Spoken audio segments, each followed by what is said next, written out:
Ser feliz es el sueño de muchos y la búsqueda de la felicidad nos ocupa a todos. Pero para nadie es un secreto que la infelicidad es lo que más abunda en este mundo.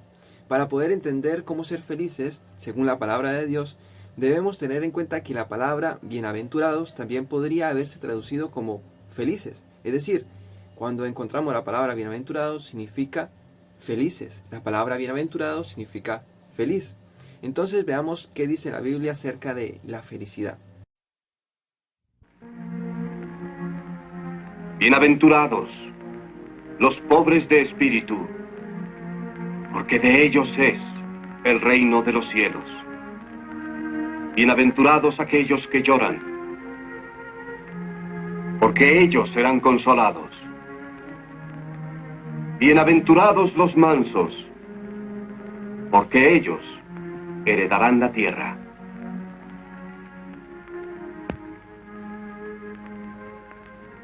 Bienaventurados los que tienen sed y hambre de justicia, porque ellos serán oídos. Bienaventurados los misericordiosos, porque ellos alcanzarán la misericordia. Bienaventurados los puros de corazón, porque ellos verán a Dios. Bienaventurados los pacificadores, porque ellos serán llamados hijos de Dios. Bienaventurados los que padecen persecución por causa de la justicia, porque de ellos es el reino de los cielos. Bienaventurados vosotros, cuando os vituperen y os persigan, cuando hablaren toda clase de calumnias contra vosotros por mi causa. Gozaos y alegraos, porque vuestra merced es grande en los cielos. Porque de igual modo persiguieron a los profetas antes que a vosotros.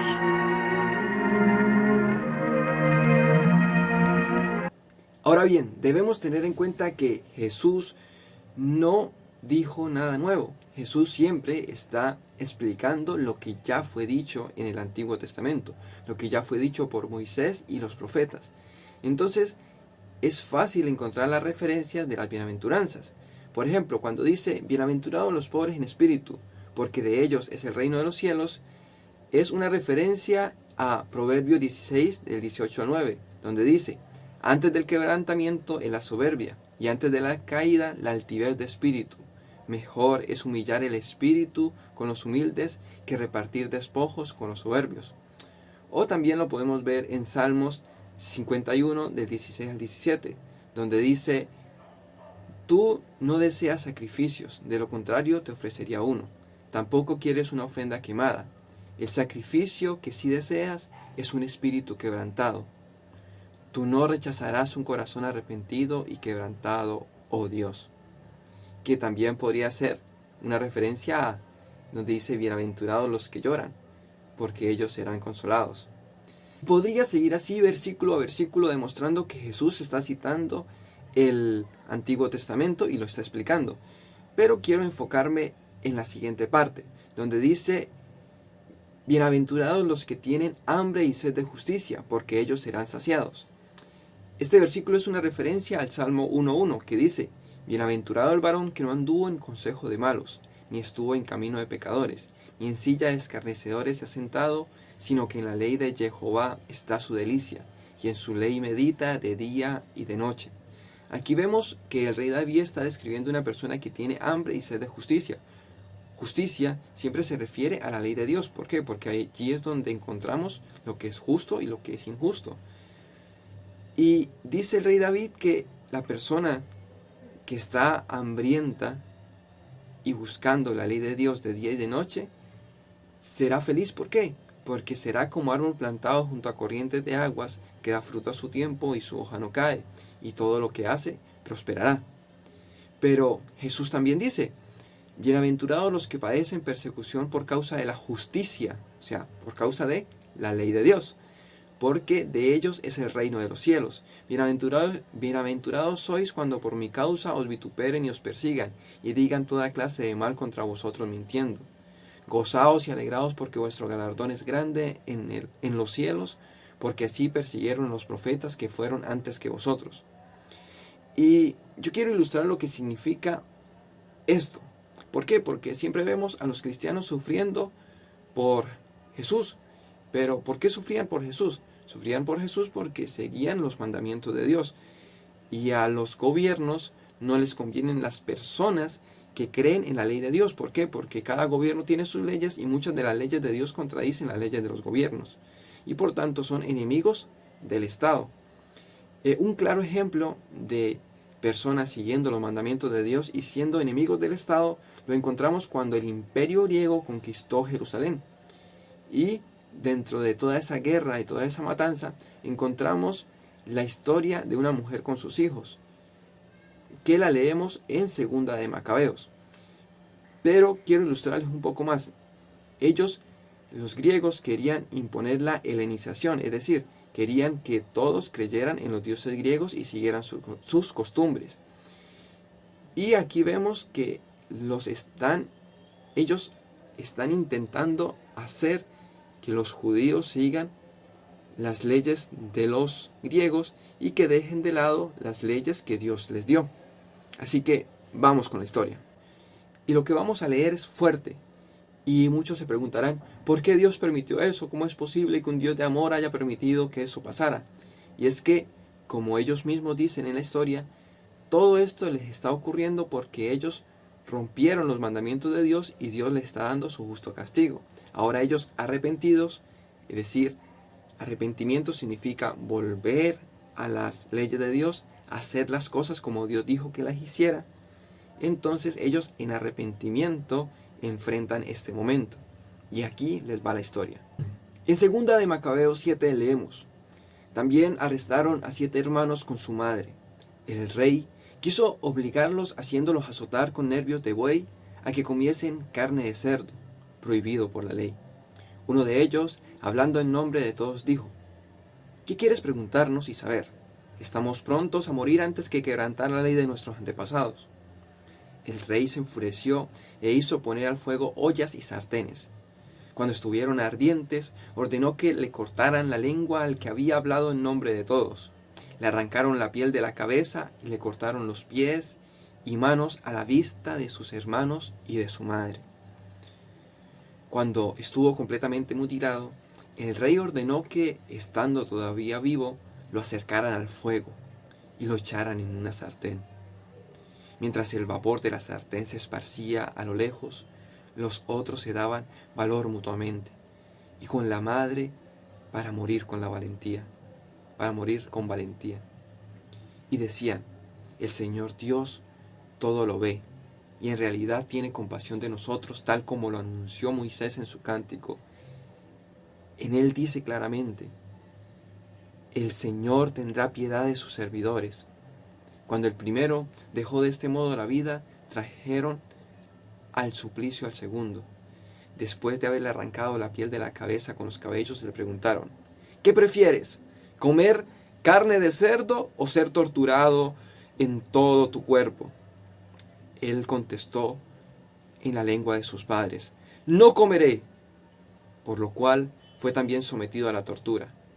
En el momento de entregar su último suspiro dijo: asesino, nos quitas la presente vida, pero el Rey del mundo nos resucitará, nos dará una vida eterna a nosotros que morimos por sus leyes. Después de esto castigaron al tercero. Presentó la lengua tan pronto como se lo mandaron y extendió sus manos con intrepidez. Tuvo además el valor de declarar: de Dios he recibido estos miembros, pero por amor a sus leyes los desprecio y de Dios espero recobrarlos. El propio rey y su corte se conmovieron por el valor de ese joven que despreciaba sus sufrimientos. Una vez muerto, sometieron al cuarto a las mismas torturas. A punto de expirarse expresó así: más vale morir manos de los hombres y a guardar las promesas de Dios que nos resucitará. Tú, en cambio, no tendrás parte en la resurrección para la vida.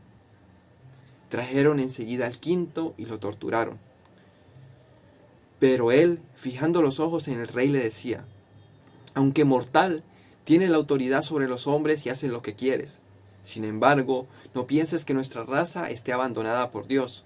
Espera un poco, y verás su gran poder, cuando te atormente a ti y a tus descendientes.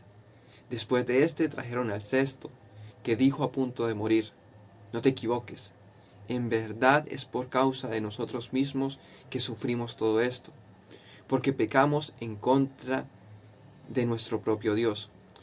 Por eso nos han pasado cosas asombrosas.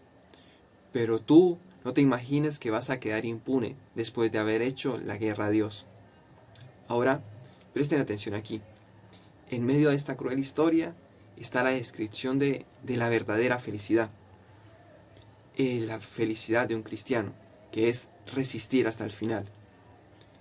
Continúa la historia diciendo: por encima de todo, se debe admirar y recordar a la madre de ellos, que vio morir a sus 7 hijos en el espacio de un día. Lo soportó, sin embargo, incluso con alegría, por la esperanza que ponía en el Señor. Llena de nobles sentimientos, estimulando con ardor varonil sus reflexiones de mujer, les decía: no me explico cómo nacieron de mí. No fui yo la que les dio el aliento y la vida. No fui yo la que les ordenó los elementos de su cuerpo. Por eso, el Creador del mundo, que formó al hombre en el comienzo y dispuso las propiedades de cada naturaleza, les devolverá en su misericordia el aliento y la vida, ya que ustedes los despreciaron por amor a sus leyes. Antíoco pensó que se burlaban de él y sospechó que eran palabras injuriosas. Mientras el menor seguía con vida, no solo trató de ganarlo con palabras, sino que con juramentos le prometió hacerlo rico y feliz, con tal de que abandonara las tradiciones de sus padres. Lo haría su amigo y le confiaría altos cargos. Pero el joven no le hacía ningún caso. El rey mandó a llamar a su madre y la invitó a que aconsejara a su hijo para salvar su vida. Después de pedírselo 2 veces el rey, ella aceptó convencer a su hijo.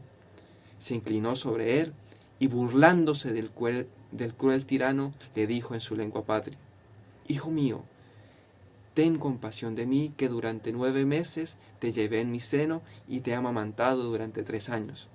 Te crié y te eduqué hasta el día de hoy. Te pido, hijo mío, que mirando al cielo y a la tierra y cuanto hay en ella, conozcas que de la nada hizo Dios todo, y eso también el género humano fue así hecho. No temas a ese verdugo, sino que, haciéndote digno de tus hermanos, recibe la muerte para que vuelva yo a encontrarte con tus hermanos en el tiempo de la misericordia. En cuanto ella terminó de hablar, el joven dijo: ¿qué esperan? No obedezco las órdenes del rey, sino los preceptos de la ley, dada a nuestros padres por Moisés. Y tú, que has inventado tantos suplicios contra los hebreos, no escaparás de las manos de Dios. Sepas que nosotros padecemos por nuestros pecados. Es verdad que nuestro Señor, que vive, está por breve tiempo enojado para castigarnos y corregirnos, pero de nuevo se reconciliará con sus siervos.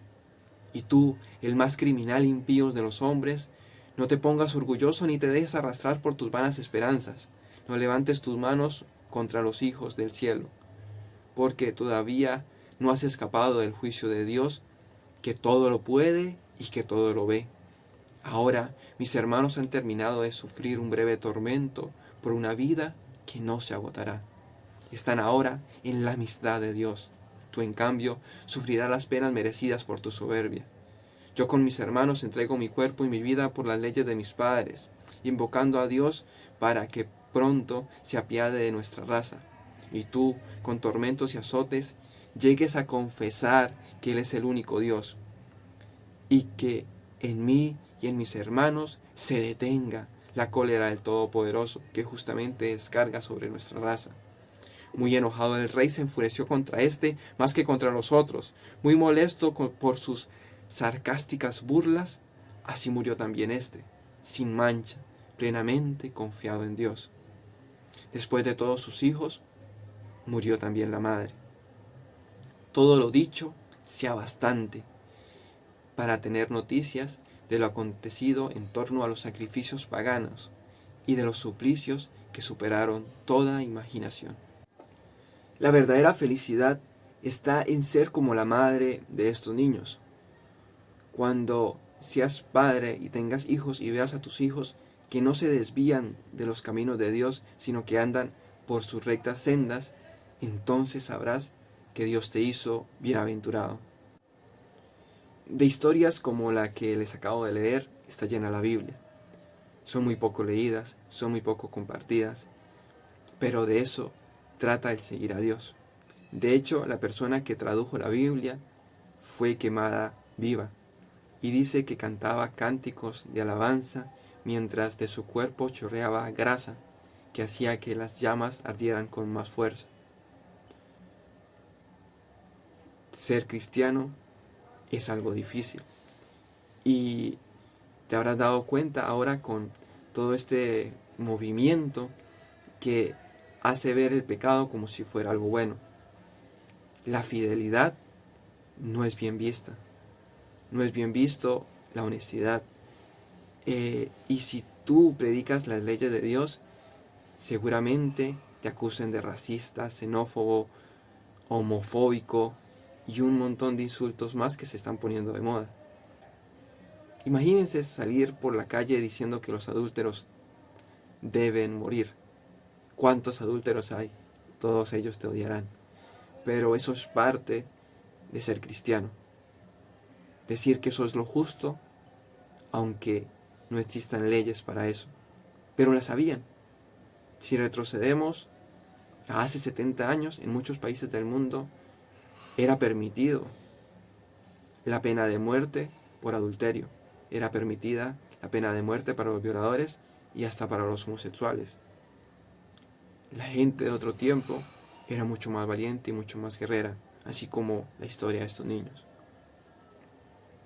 Como les dijo la madre, seamos dignos del sacrificio de los cristianos que nos heredaron la Biblia.